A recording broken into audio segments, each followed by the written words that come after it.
Welcome to the Power of the Platform. I'm Darren Duffy. I lead Wealth Management Business Solutions for the Wealth Management team at Thomson Reuters. And today we're going to be talking technical analysis in the wealth management space with Amy Kemp, Senior Analyst at Dorsey Wright. Amy, welcome. Thank you for having me. Great to be here. Thank you.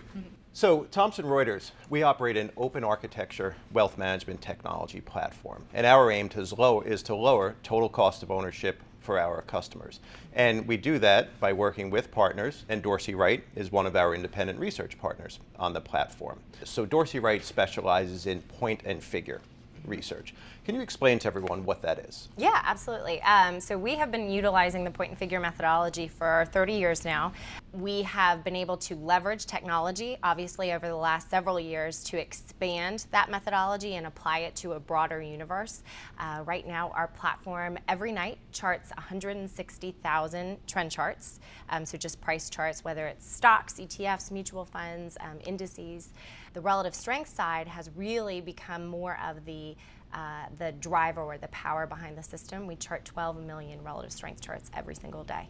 In technical analysis, point and figure specifically, the only input is going to be price, right? And you can't argue price. So you could argue earnings estimates. You know, you might talk to two different analysts; they may have different opinions.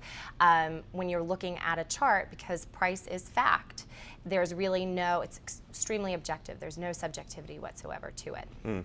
So in terms of the when, which is what the technical analysis is concerned with, which is what point and figure is looking at, does it just give you buy signals, or can it also be used to identify sell signals? That's a great question, and I'm glad you asked it. I think I could sit here and argue that it's more important to know when to sell something.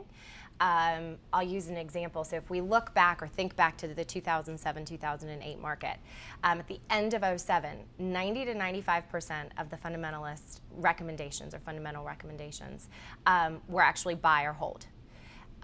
When we look at the technical picture, what that was showing us is actually 50% of the US stock universe had fallen into a negative trend. So if I was an advisor back then in production and I simply reviewed the holdings that I had, and this applies to ETFs, it applies to mutual funds, if I had kind of raised 50% of cash going into early 08, I would have been in a much better position than somebody who happened to be buying, especially if prices were falling. They arguably were becoming a better value. So I think that the technical piece is really something that everyone should have as at least a component within their toolbox or within the portfolio. Is it for everybody, or is this just something that's for high net worth investors? I've been working with advisors now for nearly 10 years, and it really truly runs the gamut. We see people apply the research in several different ways. So we may have somebody who is really focused on stock picking, and they'll get down in the weeds of the individual chart and they'll identify where the buy signal is, where support is. We might have somebody else that serves as kind of the rep as PM, right? And they need to know, all right, how much should I be allocating to fixed income, or how much should I have in the technology sector versus the energy sector? And the technical piece really helps, again, with that when. Being able to apply the methodology to analyze those, whether it's an active mutual fund, whether it truly is a separately managed account, you can look underneath the surface and see, all right, what's being held?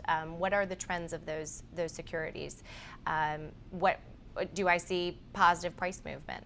So the profile really does span the commission-based stock picker or fixed income picker or mutual fund picker, rep managed programs, or an advisor who's at a firm where it's mostly firm managed programs. Right, because everybody needs to know, what should I be invested in, or should I be invested at all? Sure. Right? Should I be sitting on the sidelines? Should I be raising cash in the portfolio? I mean, that's a decision that applies to an individual investor all the way up to, a hedge fund. Everybody needs to know what's going on in the market, and technical analysis is a way to visualize that data. And so what benefit is there to advisors through having things in one platform? We talked about the importance of fundamental and technical. So having it all right there in front of you, you can easily cross-check, you can easily compare. So what you're saying is it gets the advisor a holistic solution. Correct, yes. They can use more eloquent answer, yes, thank you. They can use the fundamental research tools that are in Thomson One for the what, Right. Also use the point and figure research that comes through Dorsey Wright for the when, Exactly. and then obviously do it in a very efficient means, all being in one Right. platform. So what's next for Dorsey Wright, and what's next for your research? Really, the advisor drives what we do, right? So if there is a need for complete asset allocation models, we'll be able to build those. If there's a need for more of a satellite approach, we can build those. So really, the sky's the limit in terms of what we can do at Dorsey Wright. What are you hearing from the field? What's on their mind? What are advisors saying they want? Well, I think right now a lot of it is, how can the market still be going up, right? All the time people are focused on, but this shouldn't be happening because of XYZ reason, right? And whether it should or shouldn't be happening, whether it should happen now or tomorrow or a year from now, you have to focus on what is happening. So whether that means getting more invested if you're underinvested, right? Whether that means raising cash when we get the signals that tell us, it's not fighting the market. The market is smarter than all of us combined. So focusing on that price, to not letting the emotion drive the portfolio, and make sure that the advisor is driving the portfolio. Excellent. Amy, thank you for joining us today. Thank you for having me.